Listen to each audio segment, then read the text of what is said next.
Hello friends, welcome back to my channel. আমার চ্যানেলে তোমাদের সকলকে স্বাগত জানিয়ে আজকের ভিডিও শুরু করছি। এখানে নিয়ে নিয়েছি পেঁয়াজ, টমেটো, ডিম, আদা, গ্রেট করা কাঁচা লঙ্কা, আলু সবগুলো নিয়ে নিয়েছি। আজ করব আলু দিয়ে ডিমের এক দুর্দান্ত স্বাদের রেসিপি। আলু দিয়ে এত সুন্দর একটা রেসিপি হয়, না খেলে বুঝতে পারবে না। তো অনেকে আছে ডিমের ঝাল বা ঝোল খেতে চাও না, তাদের জন্য এই রেসিপিটা। আলু দিয়ে ডিমের এই রেসিপিটা এত সুন্দর খেতে, এত সুস্বাদু, না খেলে বুঝতে পারবে না। তো তোমাদের জন্য এই রেসিপিটা। চলো ভিডিওটা শুরু করা যাক, আশা করি তোমাদের ভালো লাগবে। কড়ার মধ্যে তেল দিয়ে, তেলটা গরম হয়ে গেলে ওর মধ্যে হলুদ গুঁড়ো আর লবণ দিয়ে দেবো। দিয়ে এইভাবে তেলটা ভালো করে গরম হয়ে গেলে এই যে ডিমটা আমি এরমভাবে কেটে নিয়েছিলাম, পিস করে নিয়েছি।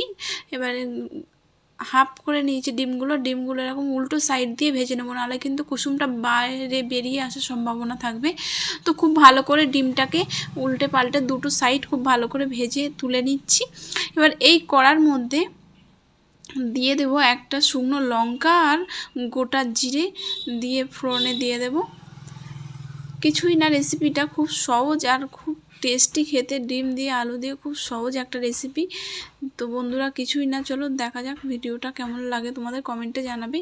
এই যে গোটা জিরে আর শুকনো লঙ্কা দিয়ে দিলাম। এবারে এর মধ্যে দিয়ে দেবো গ্রেট করা আদা দিয়ে মশলাটাকে খুব ভালো করে ভেজে নেব। ভাজা হয়ে গেলে এবার এর মধ্যে দিয়ে দেবো আলুগুলো কিন্তু এরকম সরু সরু করে কেটে নিতে হবে, তাহলে কিন্তু খেতে খুব টেস্টি হবে আর খুবই ভালো খেতে।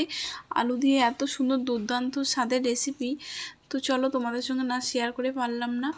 এইখানে এবারে আলুগুলো দিয়ে দিলাম। এবারে এর মধ্যে দিয়ে দিচ্ছি কুচানো পেঁয়াজ দুটো মাঝারি সাইজে। এবারে দিয়ে দেবো এর সঙ্গে টমেটো কুচানো। তোমরা চাইলে এর সঙ্গে কড়াইশুঁটি দিতে পারো, তো কড়াইশুঁটি যেহেতু তোমার হাতের কাছে ছিল না তাই দিইনি, তোমরা কড়াইশুঁটিও দিতে পারো। এবার এর মধ্যে দিয়ে দেবো কাঁচা লঙ্কা কুচানো, দিয়ে খুব ভালো করে এটাকে ভেজে নেব। আলু, টমেটো, পেঁয়াজ এরকম সরু সরু করে কেটে নিয়েছি, নিয়ে খুব ভালো করে ভেজে নিচ্ছি। অনেকে আছে তোমরা ডিমের ঝাল বা ঝোল খেতে পছন্দ করো না, তো তোমরা এই রেসিপিটা একবার হলেও বাড়িতে ট্রাই করো।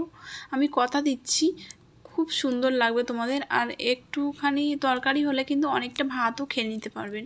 এবারে আলুটা ভাজা হয়ে গেছে, এর মধ্যে দিয়ে দিচ্ছি পরিমাণ মতো হলুদ গুঁড়ো, তারপরে দিয়ে দেবো পরিমাণ মতো লঙ্কা গুঁড়ো,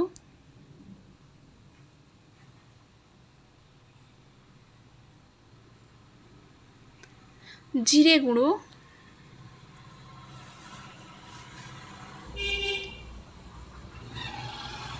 চিনি স্বাদ মতো, লবণ,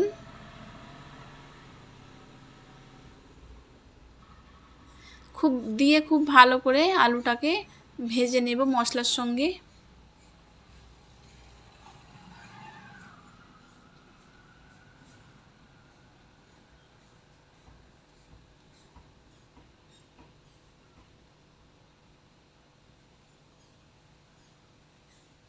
এবারে দিয়ে দিচ্ছি সানরাইজের গরম মশলা,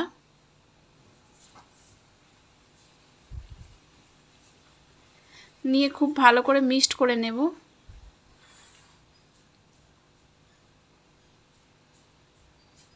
মশলাটার সঙ্গে আলুটা খুব ভালো করে কষানো হয়ে এসছে।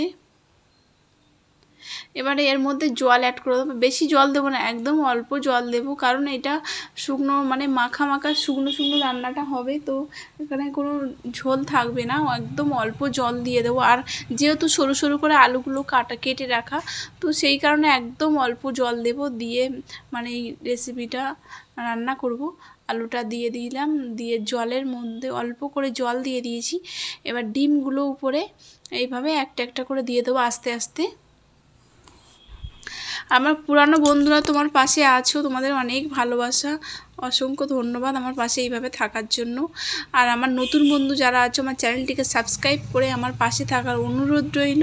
আর আমার চ্যানেলে যদি প্রত্যেক দিন নতুন নতুন রেসিপি দেখতে চাও, কিন্তু আমার চ্যানেলটিকে সাবস্ক্রাইব করতে হবে। আর বন্ধুরা ভিডিওটা কেমন লাগলো কমেন্টে জানাবেন। যদি ভালো লাগে একটা লাইক করবেন আর শেয়ার করবেন, সাবস্ক্রাইব করবেন। আর এই রেসিপিটা একবার হলেও বাড়িতে ট্রাই করো, ঠিক এইভাবে খেতে দুর্দান্ত লাগবে। একটুতে কিন্তু অনেকটা ভাতও খেয়ে নিতে পারবেন আর খুবই ভালো লাগবে। অনেকে আছেন যারা ডিমের ঝোল খেতে চায় না বা ঝাল খেতে চায় না, তো এইভাবে তোমরা একবার ট্রাই করতে পারো। একদম মিডিয়াম টু লো হিটে এটা রান্না করে নেব। একটু নেড়ে দেব সাইডটা। আর একটু হবে, প্রায় হয়ে এসছে, কারণ আমি একটুখানি শুকনো শুকনো করব। রেসিপিটা শুকনো শুকনোই হবে, জুস থাকবে না।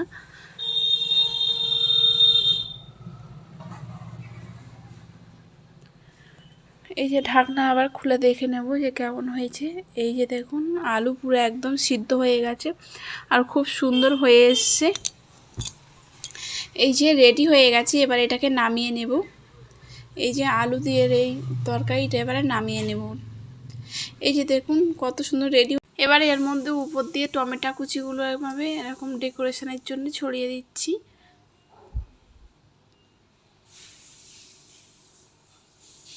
তারপরে লাস্টে দিয়ে দেবো ধনেপাতা। তোমরা ট্রাই করো, আমি কথা দিচ্ছি খুব ভালো লাগবে। আর বন্ধুরা ভালো থাকবে, সুস্থ থাকবে, সাবধানে থাকবে।